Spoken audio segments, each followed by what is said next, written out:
this is a quick reaction to the news, and you can see it on Kell Brook's verified Twitter account, that Brook has been sparring with Jamie Cox and Craig Cunningham in the lead up to his fight with Errol Spence. I actually think this is very, very good sparring for Brook.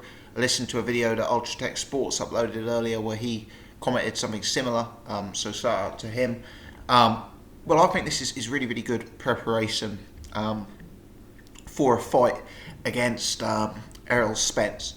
You know, if I was talking about opponents that I would look to bring in for sparring if my fighter was fighting Errol Spence, I would first say that I want guys who are potentially bigger than your average welterweight. Errol Spence, to me, he's a very, very, very big welterweight. Kell Brook we've always viewed as a giant at the weight. Maybe Errol Spence is actually the bigger man. You know, in the face-off with these two at the press conference, Errol Spence seemed to have a slight height advantage, and he's definitely got a massive frame. Don't be surprised if Errol Spence ends up at light middleweight or maybe even higher later on in his career. He's a tall guy, he's very well built, and he's definitely got that size. So I think I'd look for someone bigger. I also think he uses that size very well. He imposes himself. He starts by working with that long southpaw jab. You know, he's quite slick and slippery on the outside. You can tell he's a well-schooled fighter. But what he really looks to do is use that jab and use that outside southpaw game and rangefinder to actually work his way on the inside. And when he's on the inside, he really looks to throw down and get involved in a fight on the inside and inside the pocket. And he throws heavy combinations on the inside, punches in bunches, body head body, changing levels well. He's got good hooks, good uppercuts, and he's a real force to be reckoned with on the inside. I actually think as a fighter there's some similarities between Errol Spence and Chris Eubank Jr, although I would say Errol Spence is actually the more refined technician of the two from the outside and from range. So you've got a few difficulties to deal with there. You've got the fact that he's a big guy, you've got the fact that he's a southpaw, you've got a guy who looks to jab his way in, and then you've got a guy who really is quite adept at imposing himself on the inside. And I think Craig Cunningham and Jamie Cox, who are extremely different fighters, by the way, between the two of them adequately represent those challenges. So Craig Cunningham, he's best known for beating Anthony Ogogo at middleweight. Really, I view him as a light middleweight, but he proved successful in that fight at middleweight. He's a bigger guy than Brook at 147. And actually, you can see, I think I put one of the photos as the thumbnail for this video. And you can see to me that Kell Brook does look a smaller man than Cunningham and Cox. Jamie Cox, you know, he's a middleweight. He's fought up at super middleweight and may even be pursuing his career at super middleweight. So he's fighting at a much higher weight division than Kell Brook, who's obviously campaigning at 147 in this fight. So you've got two guys there who are bigger than Brook. Interestingly, Jamie Cox, if you look at him, he appears to be slightly marked up in that photo. I don't know if I'd say he's got some bruising around the eye, maybe a black eye, but it certainly looks like he's caught one or two. So maybe that's the long jab or the right hand of Kell Brook, perhaps. You never know. But yeah, basically they're both bigger guys than Brook. Cunningham is a southpaw, if I'm not mistaken. I'm trying to recall if Jamie Cox is a southpaw. I don't believe he is, but I think Craig Cunningham certainly is. So Cunningham, as I say, is a southpaw. He's what I would describe as a back foot slickster.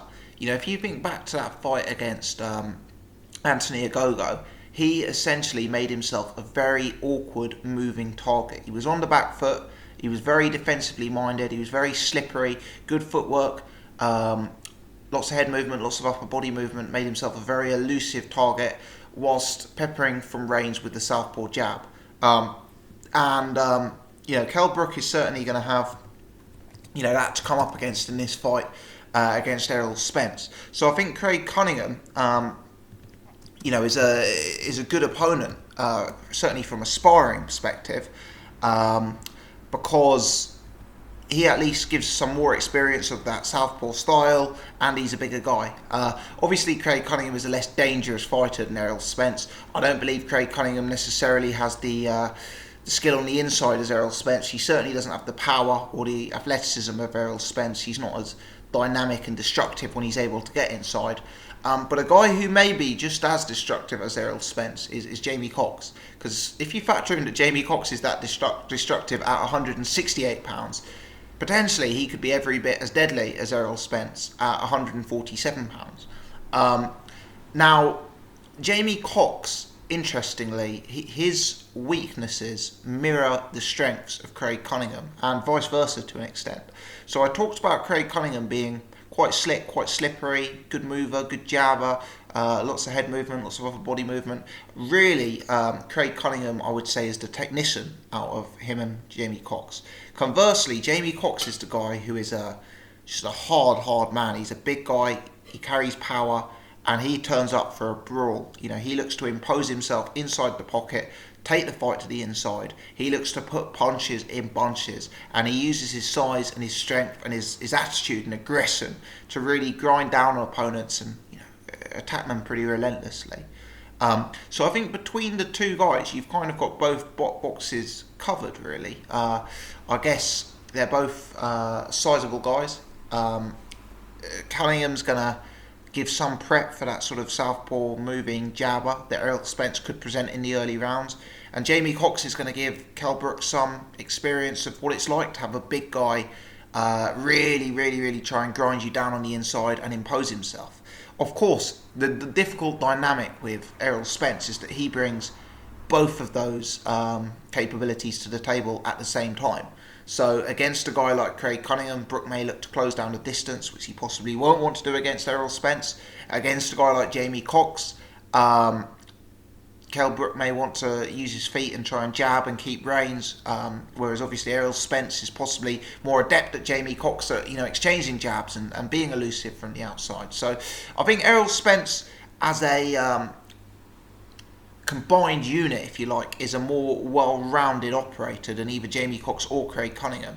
But I think they both bring styles and attributes to the table that means that this is a very good prep for Kell Brook, certainly.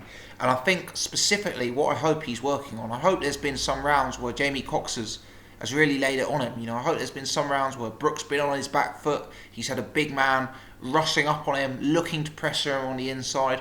And I hope Brook has, worked on what he's going to do if he gets into that situation and he's being hit hard by a big man who's relentless. Because I've always viewed Kell Brook, he's a very good fighter, Kell Brook. I think there are some similarities for me between Kell Brook at 147 and a classic Vladimir Klitschko.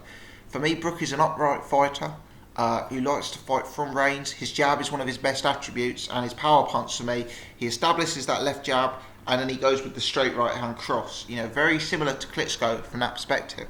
I also think some of his limitations are similar to Klitschko. I don't believe Kell Brook is the most unpredictable of fighters. I actually believe his strengths are his strengths, and we don't really see him. I don't think we see the most crazy versatility from Kell Brook. He's never been for me an electric inside fighter. He's never been for me an electric body puncher. He's at his most deadly when he's got distance, when he can get clean straight punches off from range, when he can establish that jab and throw the right hand off it. And I think that's very much his modus operandi and what I expect that he'll be looking to exhibit against Errol Spence. And if we look back to the Porter fight, for example, Porter wanted that fight on the inside and Brook closed him down. He looked to hold, he looked to frustrate, he looked to tie him up. And I suspect that's what he'll look to do against Errol Spence when Errol Spence looks to impose himself. So, hopefully against Jamie Cox, he's got that experience. I think Brook's going to be looking to win the battle of the jabs and pick up early rounds behind a jab against Errol Spence. And as it's a common conception in boxing that a southpaw's biggest kryptonite, if you like, is the straight right hand from an orthodox fighter delivered down the pipe. So I guess against Craig Cunningham, he's going to have a lot of experience of trying to close down the gap against a southpaw and get that straight right off. But Brook's an experienced guy. He's in from the Ingle gym. He'll have had loads of quality sparring over the years, loads of camps, huge amount of professional experience against relatively decent levels of opposition. So I guess the sparring is not going to be anything new, but I really do think this is very good preparation. And the other thing I'd say is Brook's looking in superb shape. One of my biggest doubts about him in the lead up to this fight is, would we see Kell Brook make 147 again? Was he simply too big after his fight with Gennady Golovkin. But it appears that he's en route to making that weight and making it well. So for me, very, very positive rumblings out of the Kell Brook camp right now. Let me know your thoughts, people. Drop me a comment in the section below. Do let me know your opinions on this sparring. If you've enjoyed the video, please hit the thumbs up to get more visibility to it, and press subscribe so you can check out all of my other stuff. Many thanks for tuning in.